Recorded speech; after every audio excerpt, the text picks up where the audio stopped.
ने रूस को निशाना बनाकर पुतिन को उकसा रहा है यूक्रेन। अब रूस के एयर स्पेस में घुसे यूक्रेन के दो अटैकिंग हेलीकॉप्टर्स रूस में घुस गए हैं। समंदर में रूस के वॉरशिप को यूक्रेन ने किया तबाह। तो एक तरफ समुद्र में अटैक कर रहा है यूक्रेन रशिया के वॉरशिप पर, और दूसरी तरफ उसके हेलीकॉप्टर्स रूस के एयर स्पेस में घुस रहे हैं। सीधे सीधे उकसा रहा है बार बार यूक्रेन, जिस तरीके की अभी हाल फिलहाल में उसने गतिविधियां की हैं। और इसको देखते हुए रशिया भी जबरदस्त तरीके से अटैकिंग मोड पर आ गया है। चाहे जमीन हो, जल हो, आसमान हो, इन तीनों जगह अब उसने यूक्रेन पर शिकंजा कसना शुरू कर दिया है। तो रूस जल्द ही ऑपरेशन ब्लैक सी शुरू करने वाला है। रूस के इस ऑपरेशन का मिशन यूक्रेन नहीं, नेटो होगा। आप मेरे पीछे ब्लैक सी देख रहे हैं। अब ब्लैक सी के पानी में बारूद की बारिश होगी। यूक्रेन ने ब्लैक सी में रूस के वॉरशिप मॉस्कोवा को निशाना बनाया। इसकी जानकारी मिलते ही राष्ट्रपति पुतिन बेहद खफा हो गए। पुतिन को यूक्रेन की यह गुस्ताखी बेहद नागवार गुजरी है। अब समंदर नया बैटल ग्राउंड बनने वाला है।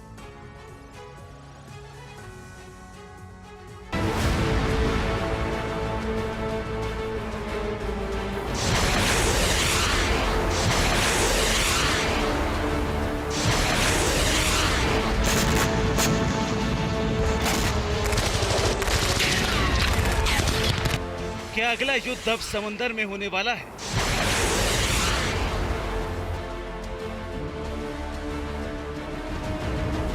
ब्लैक सी में विस्फोट, तबाह युद्धपोत, पानी में धधकता जंगी जहाज, समंदर में शोलों में तब्दील वॉरशिप।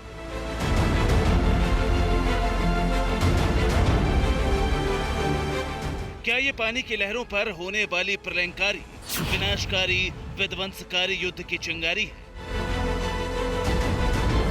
क्या ये ब्लैक सी में होने वाले भीषण बारूदी संग्राम के संकेत हैं? ये सवाल इसलिए क्योंकि पानी में जिस चलते जहाज को आप देख रहे हैं, ये रूसी सेना का वॉरशिप है। ये सवाल इसलिए क्योंकि लहरों पर लपटों से घिरे जिस जहाज को आप देख रहे हैं, इसको यूक्रेन की सेना ने टारगेट किया है। यूक्रेन ने स्नेक आइलैंड पर रूस के वॉरशिप मॉस्कोवा को तबाह करने का दावा किया है।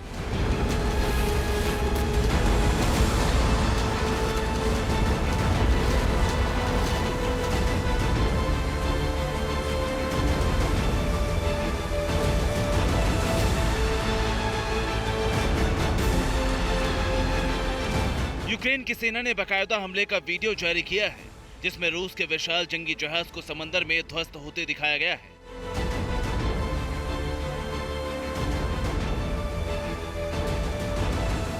हालांकि रूस का कहना है कि वॉरशिप में अचानक आग लग गई थी। वॉरशिप के सभी क्रू मेंबर महफूज हैं, लेकिन जिस तरह से समंदर में दुनिया के पावरफुल देश वॉर ड्रिल कर रहे हैं, प्रलय मचाने वाले अपने घातक हथियारों से पानी में हुंकार भर रहे हैं, ब्लैक सी में कभी रूस की सेना अपना दम दिखाती है।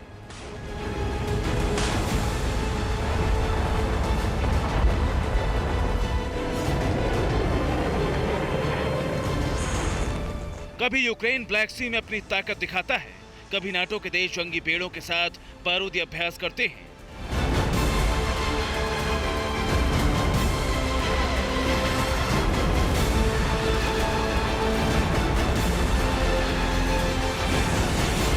तो सवाल है, जिस तरह यूक्रेन की धरती पर बारूदी बवंडर से कोहराम मचा है, क्या अब काला सागर में इसी तरह तबाही देखने को मिलेगी?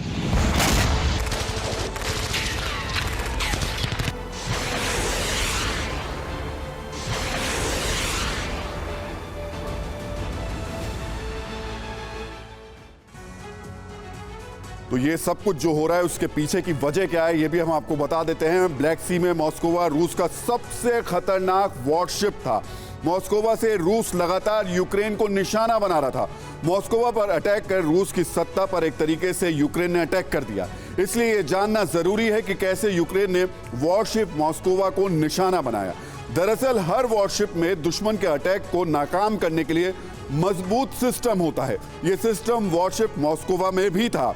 यूक्रेन में बेहद चालाकी से रूस के इस मजबूत सिस्टम को धोखा दे दिया। यूक्रेन ने वॉरशिप मॉस्कोवा के डिफेंस सिस्टम को धोखा देने के लिए पहले टर्की से मिला ड्रोन इस्तेमाल किया और उसके बाद वॉरशिप के डिफेंस सिस्टम को लगा कि ड्रोन ने अटैक किया है।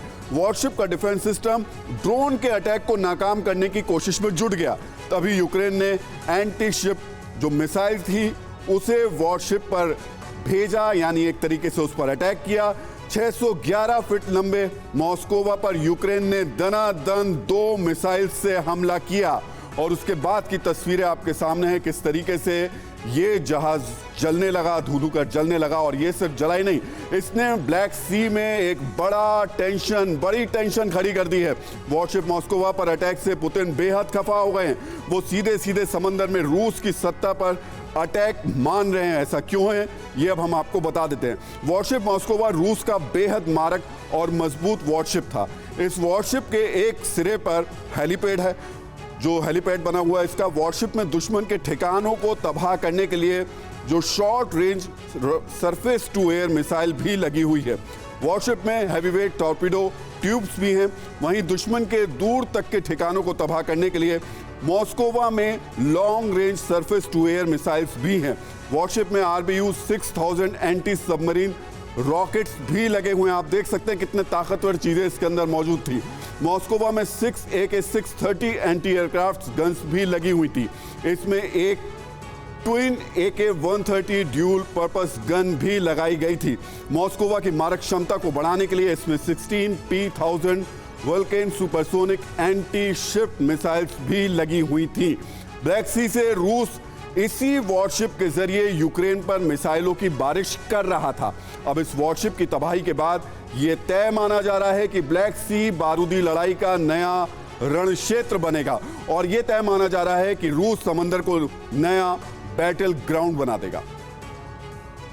तो ब्लैक सी रूस के लिए बेहद अहम है। ब्लैक सी में वर्चस्व के लिए पहले भी रूस और नेटो के बीच भिड़ंत होती रही है। रूस लगातार ब्लैक सी में खुद को मजबूत करता रहा है। ब्लैक सी रूस और नेटो के लिए क्यों अहम है, पहले हम आपको यह भी बता देते हैं। ब्लैक सी के आसपास रूस, यूक्रेन, रोमानिया, बुल्गारिया, टर्की और जॉर्जिया जैसे देश हैं। आपको बता दें कि रूस और यूक्रेन को छोड़कर बाकी देश रोमानिया, बुल्गारिया, टर्की और जॉर्जिया नेटो के सदस्य हैं। जंग शुरू होने के बाद यूक्रेन ने टर्की से ब्लैक सी के जरिए रूसी जहाजों के आने जाने पर बैन लगाने की मांग की थी, लेकिन टर्की ने ऐसा नहीं किया। आपको बता दें कि ब्लैक सी से इस वक्त रूस के 20 से ज्यादा वॉरशिप तैनात हैं। इन्हीं में से कुछ वॉरशिप के जरिए रूस यूक्रेन पर अटैक भी कर रहा है। अब यूक्रेन ने वॉरशिप मॉस्कोवा पर अटैक करके ये संदेश देने की कोशिश की है कि वो समंदर से भी रूस को टक्कर दे सकता है। ये रूस के लिए बहुत बड़ी चुनौती है। अड़ी सोमवार से शुक्रवार शाम 6 बजे सिर्फ TV9 भारतवर्ष पर।